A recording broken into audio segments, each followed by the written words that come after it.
Welcome to Amplifying Leadership, a podcast dedicated to sharing leadership ideas, challenges, tips, and successes. My name is Tara Lehman, and I'm a partner coach and consultant at Twin Life Coaching and Business Services, of which Amplifying Leadership is also a division. For our leadership clients, we love to support you with tools, coaching, learning, and information through all of our leadership services. To learn more about us, our Amplifying Leadership division, and our leadership community, please visit amplifyingleadership.ca. Today, I am welcoming Michelle Steffes. Michelle is an author, podcast host of Reframe and Rewire, speaker, corporate trainer, and certified coach. Welcome to the show, Michelle. Thanks so much for having me. It's a pleasure to be here. Great. So why don't we just start with learning a little bit more about your leadership story? All right. Very good. Well, I've been in leadership 30 years, if you can believe Woo-hoo. that. That's awesome. Good for you. I started in my 20s and climbed the ladder from there, but learned a lot in the service industry at the very beginning, which kind of is where I dug my deepest roots because I learned how to operate under pressure, servicing people of up to 10,000. So, managing people on the run, having to think quickly, worked under the head of some very prestigious leaders in the industry that I was in, and then began to build my own businesses. In fact, I built 5 businesses from ground up. Wow. Out of those 3 were mine. The other 2 I had helped initiate, working alongside of them to launch the businesses. So I've got a lot of experience in not only leading people and helping them to rise to their greatest potential and operating under pressure, but even just, understanding the basics of building business. That's amazing. That's great. I love it. And that's a good period of time to be able to do that and lead others. Great. So obviously, during your many years of being a leader, there have been obstacles that you've come across, barriers, right? So maybe share 1 or 2 of those over your leadership journey and a little bit about maybe how you overcame them. Sure, I'd be happy to. I can think of 2 right off the bat that are probably some of my biggest lessons to learn as a young leader. When I first started out, I always felt like I had to have all the answers. And a lot of times when I work with young leaders, they feel that way too. I mean, they're trying to perform their best. They're trying to put on a good impression, and they think they need to know it all. But the fact of the matter is, the more the answers you can pull out from your team, the more value you instill in them, and the more they will respect you and appreciate you for giving them the opportunity to operate at their greatest potential. So not knowing the answers as a leader is sometimes more of an advantage than a disadvantage when you look at it from that perspective. So I had to learn to ask more questions and listen actively. To really, understand what they were saying to me, repeat back what they were saying, make sure that they knew they were heard. So that's the first one. Absolutely. And that one's great. It talks about inclusivity too, which is a huge topic these days. Love it. Oh, definitely. And then the second one, if you're ready for that one. Sure, go for it. Is to smile more. Which sounds I love that one. It is so simple. It is. And it's so overlooked. I know there's some people that just naturally smile all the time, but that's something that I had to teach myself. I had kind of gotten the focus face, if you know what that is, right? Yeah. And there's other pet names for it that aren't so nice. But, I was never really angry, but people would perceive it as that because I wasn't smiling, or I would, walk past them without smiling, or maybe they would try to get my attention. And I just was so focused on my work. That I just walked right on past him, and that kind of creates this unapproachable feel, right? Absolutely does. Just learning to smile more, to try to be more pleasant, at ease, say hello more often, can make a huge impact in, creating an environment where people feel safe and they feel valuable. I 100% agree. I always talk about making sure the team feels heard, as safe, huge one. Psychological and physical safety is number 1, right? And we absolutely need to feel that we're safe and that we're heard, we're included. I love that. And smiling is something I also had to learn. Years ago, I had what everybody would call the tunnel vision. I mean, I wouldn't even see people I knew in the mall because I was so focused. And I learned how to smile more. And even at strangers passing by on the sidewalk or whatever, you just give a little smile. It just makes everybody's day, and everybody, even the recipient, feels lighter. So for sure. For sure. yeah. I make it a habit now, in my later years of life now to just, say hello to everybody. And my husband and I like to do a lot of bike riding as I'm out speaking, and we'll bring our bikes along and he'll accompany me. And we'll go on bike rides all over the nation and just say hello to people on the trails and, and be friendly. Yeah. And it's some cultures are kind of shocked by that, and others, play right along and they appreciate that you do that. But either way, you're making a difference.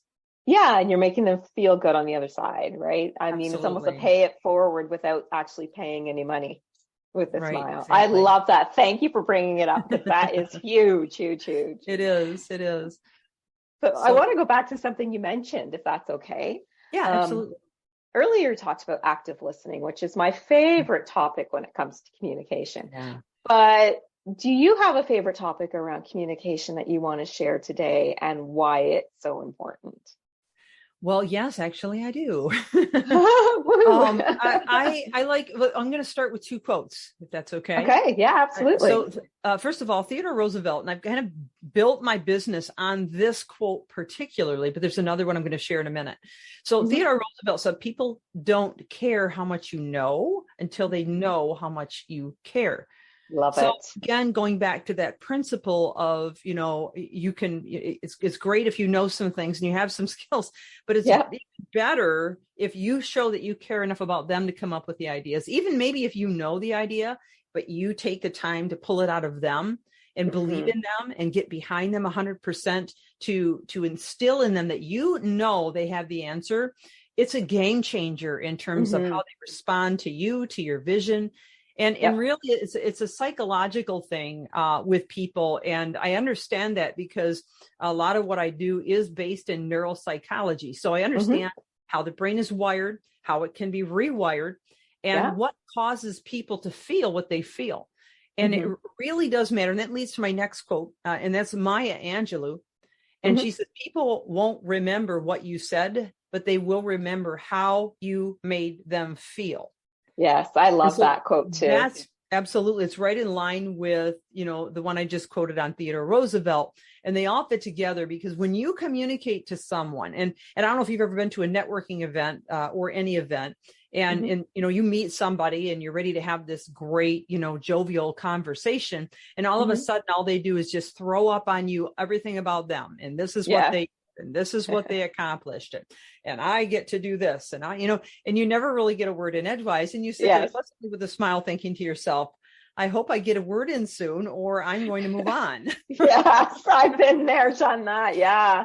It's one of those things you try to make the excuse, get away. Yeah, absolutely. And, and we want to be polite, and we want to be courteous, and it isn't about us. Sometimes, people just need to have that opportunity to talk, and that's okay too. There is a time and a place for that. But my point is this: when you communicate to someone, and especially leaders, there were occasions in my office, countless occasions, where I felt more like a counselor than a leader, just letting them share their feelings. And that may take 10 minutes, it may take 20 minutes. And that sounds like a lot and probably feels like a lot to most people. Yeah. But giving them that opportunity to share with someone that they could trust and that they could rely on to actually listen made a huge impact in their ability to follow that leader. Okay. To really buy in to the vision for the company, the vision that the leader has. And again, it's a psychological understanding. And, and I don't know how much time we have to get into neurochemistry and all that, but just a quick mention of this. Yeah, absolutely. Go ahead. When you connect with somebody with a heart of compassion, I mean, a heart that actually cares, not just a fake, well, okay, say what you got to say and get it over with, but a real, genuine heart of compassion, you create neuroresonance, which is a release of serotonin and oxytocin. Now, oxytocin is the bonding neurochemical. That's the one that's released in a mother's body right after birth that creates a bonding. Okay. And it's also the ooey gooey one that we feel when we fall in love, right? And I'm not saying that your team's going to fall in love with you. They may fall in love with your leadership style or your passion for your work, or And then the serotonin is the stabilizing happiness neurochemical that gets released. And every thought and action that you have, you're releasing neurochemicals. You have 60 neurochemicals in your body all together. And they're always moving and grooving in your body, depending on how you are perceiving things, thinking things, and reacting to things. And so when somebody makes us angry or stressed or fearful because maybe their leadership style is too oppressive or too dictatorial, and they don't even realize they're doing it necessarily, right? But when they do that, or micromanage even, then you're releasing things like cortisol and adrenaline and norepinephrine, which these chemicals can all not only be toxic to the overall health and mental welfare of that person, absolutely, but they can produce a lot of anxiety, and that turns into a lot of turf wars and strife between departments, a lot of jealousy, a lot of misunderstandings and miscommunication. Does that all make sense? It does. And I 100% agree. I mean, I love that, you bring up psychological safety, because people who don't feel they can approach the manager because maybe they are more of that dictatorship feel, really become enclosed in themselves, and they're not willing to tell you if there's other things, like maybe there's an actual physical safety issue, maybe there's turmoil somewhere, maybe there's a broken down machine, and they're just too afraid to tell you because they don't know how you'll react, right? Exactly. So making sure that we feel safe to approach our leaders. And leaders, you need to be approachable, you need to be empathetic, you really need to be good listeners, which is the one thing that you brought up earlier. Like, yes, absolutely. Listen, appreciate, let them be heard, and don't shut them down. That's so big. So big. And I understand the pressure that's on leaders. I've done it for a number of years. It does feel sometimes suffocating to try to keep up with everything that you're responsible for. But I want to say this too. Sometimes leaders can take on responsibilities they shouldn't be. In other words, they need to delegate more, and they need to let go of some things that maybe they felt they were the only ones that could do it correctly, but begin to build trust into specific individuals. Obviously be very, methodical and intentional about who you choose to delegate to, but giving them that opportunity. There's nothing that can be more value instilling than having a leader believe in you to do something that may be very hard for you to let go of, something very important. It's the biggest pat on the back you can give them. And by so doing, you relieve yourself of some of the pressures you're under right now as a leader. Agree. Making you more free to have this good communication, this necessary two-way talk that is uninterrupted and not cut off, as you put it. I absolutely love that too, because, you do need to have, you want it when you want to go on vacation, you don't want to be plugged in because you're not delegating something that can be delegated, right? You want to be able to breathe as well as a leader. And that is so important. So absolutely training staff, they love it too. They get to learn and grow. They do. And it's those, go ahead. Yeah. Yeah. And the other benefit to delegation, and I don't even think I need to mention this probably because everybody already knows this one, but basically when you don't delegate and you take on way too much, things fall through the cracks. And now you're starting to reflect an inadequate side of you as a leader. It ends up hurting you more than helping you. I agree with that too. Yeah, absolutely. Yes. Delegate, the word for today. Active listening and delegate, I think. For sure. Definitely. Yeah. So, and I love these conversations because they need to be had. In our world today, it is, kind of a whirlwind society that we're in. And it is hard to be a leader. I recognize that. It's a crazy, very volatile world right now. And being a leader is very difficult, like you said. And that's why we need to help each other out for sure, as leaders, right? Great. So I know you also do some coaching and you're a speaker. What is some of the biggest obstacles that you have found that leaders have, especially in our new world, right? Since COVID even, it's been very volatile, difficult to find employees in some cases, logistical nightmares. What are some of the biggest obstacles you're hearing about? Time. And again, we go back to always time. We started to have that discussion when we brought up delegation, but there's so much that could be said for that. And, I really like to tell leaders, you've got to become more intentional from a personal aspect. And they say, well, I'd love to, but I can't. You don't understand my schedule. And I said, well, I might understand a little bit about your schedule.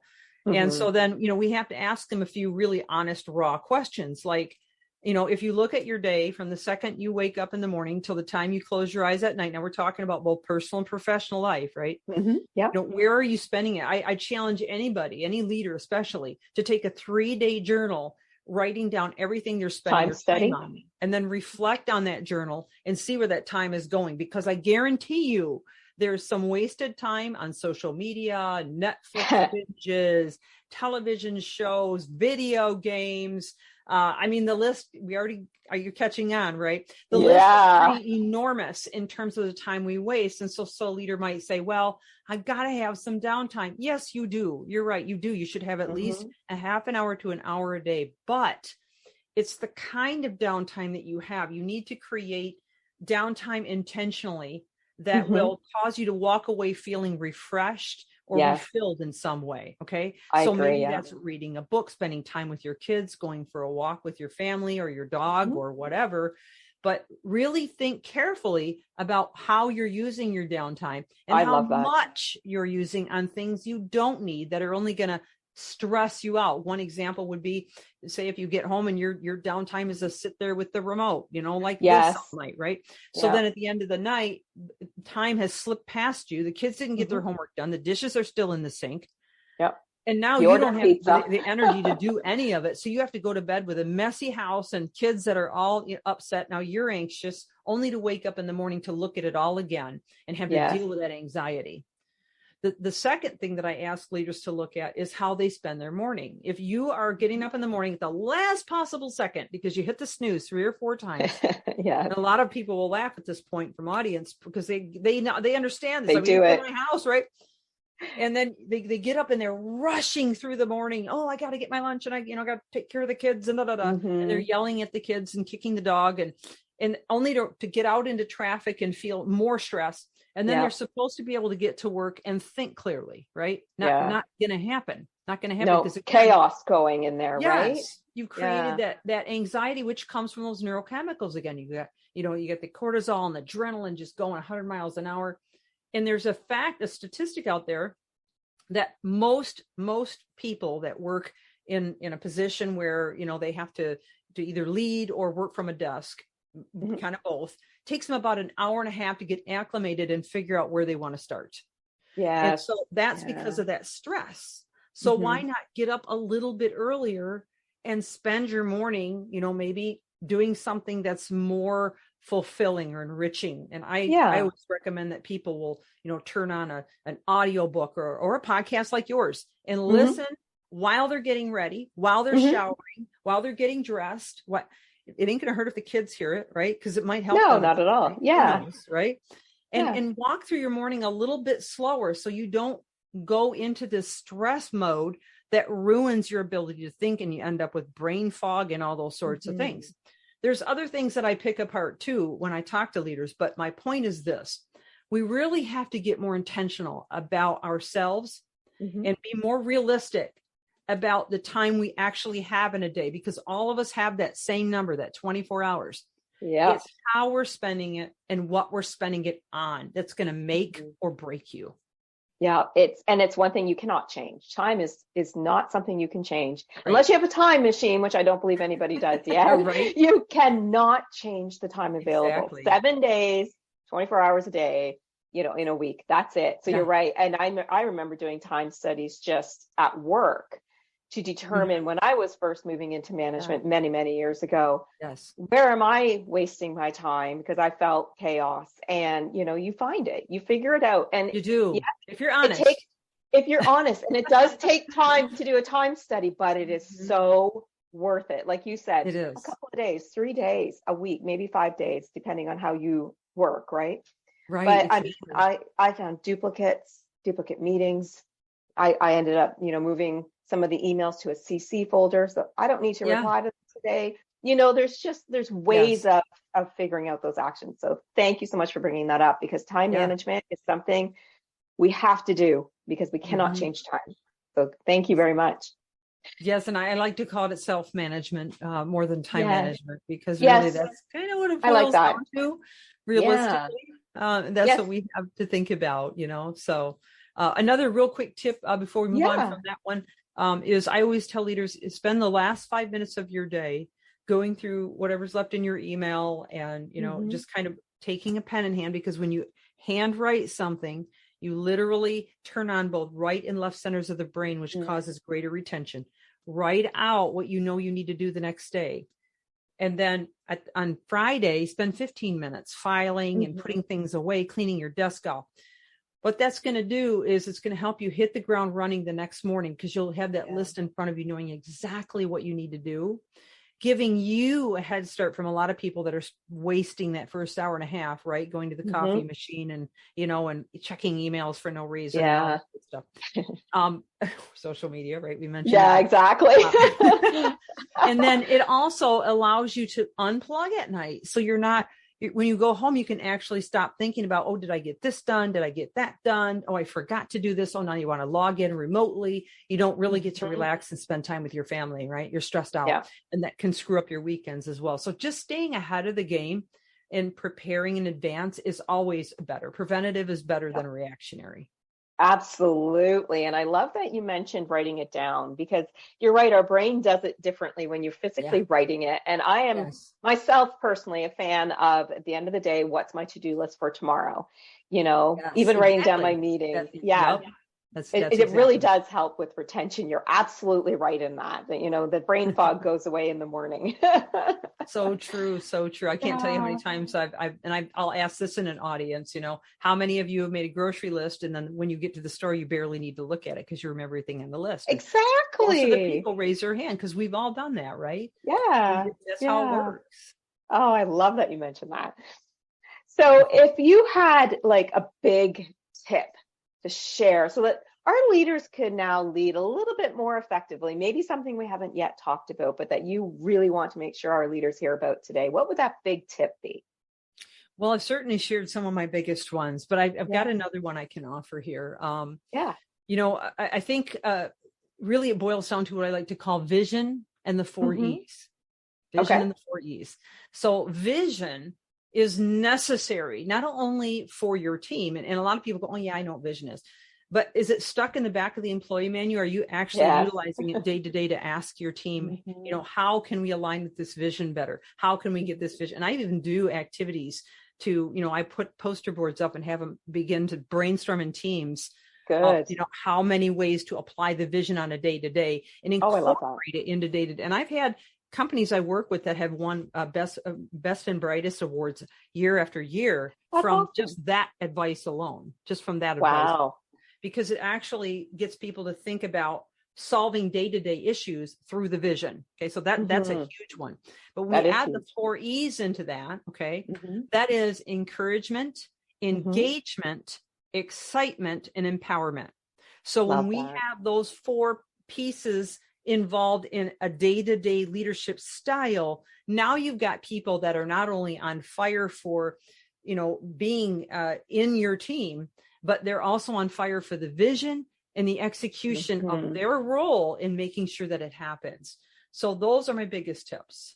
I just love that you brought up vision, because that is something when, if you ask an employee, what are the core values, or what is the vision of the company, or what is the top strategy? And people look at you blankly and like, if you don't know, why are you here? Do you know what your purpose is?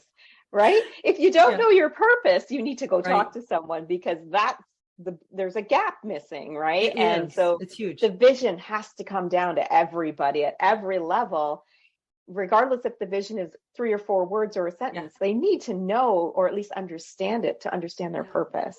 Yeah, exactly. And all of the meetings and discussions you have, if we can say, okay, let's go back to the vision and see how we can solve this so that we stay in alignment. It makes the decision making so much easier. There's no bickering, and you don't have one person going this way and another one going that way. Absolutely. Because people will, build a vision within themselves. Whether it aligns with the company or not is up to you as a leader. Yeah, I 100% agree. And thank you so much for bringing that up. And some great tips today. So listen, I know you've written a couple of books, and I want to give you a minute or two to talk about your books, and also about how people can find you online if they want to learn more about you. Awesome. I appreciate that. Thank you. You bet. Well, this book is my first book written. It's Reframe and Rewire, Greatness Through Daily Routine. And we already talked a little bit about why that's so important. And this has 8 case studies. It has downloadable tools. It has activities at the back of each chapter. So for you to actually formulate a success routine that will make you incredibly energetic, dynamic, and operating at your fullest potential. And there is a lot of brain science in here as well. This one was written kind of a spin-off of this one, but you can see this is a lot smaller. Okay. Yeah. And there's tons of illustrations in it. And in fact, this book is become a mission that I'm on, where I'm getting corporate sponsorships and then putting these books into the hands of kids at risk, because it was written primarily for 7 to 14-year-olds. Okay. But it's been endorsed by multiple trauma specialists, psychologists, teachers to help kids. And one of the things I love about it is my little neurochemical characters, Oxy, Gabby, instead of oxytocin. And so we're having a little fun with these neurochemicals and teaching them how they release them, what they do to us in our ability to think and to process from a perspective that's easy for a child to digest, including some diagrams on the neuroscience and how we wire our brains. So it's, and what is that one called? Yep. Sorry. The machine inside of me. Okay. Thank you. Yeah, absolutely. So those books can be found on Amazon. You can also find them on my website, which is ipvconsulting.com. And IPV stands for Integrity, People, and Vision, the 3 most important components in the success of any business endeavor. And you can also find me on the usual social media places like LinkedIn, Facebook. I've got a business page for IPV Consulting, as well as a celebrity page, Michelle Steffes. And thank you so much for the amazing tips that you've shared today and your insights. Thank you. Thank you. I appreciate the time. And I think the more we can get the word out, the more people can rise to their best potential. And that's my goal in life. Awesome. Great. A big thank you to our listeners, of course. I hope you have gained some valuable information from Michelle today.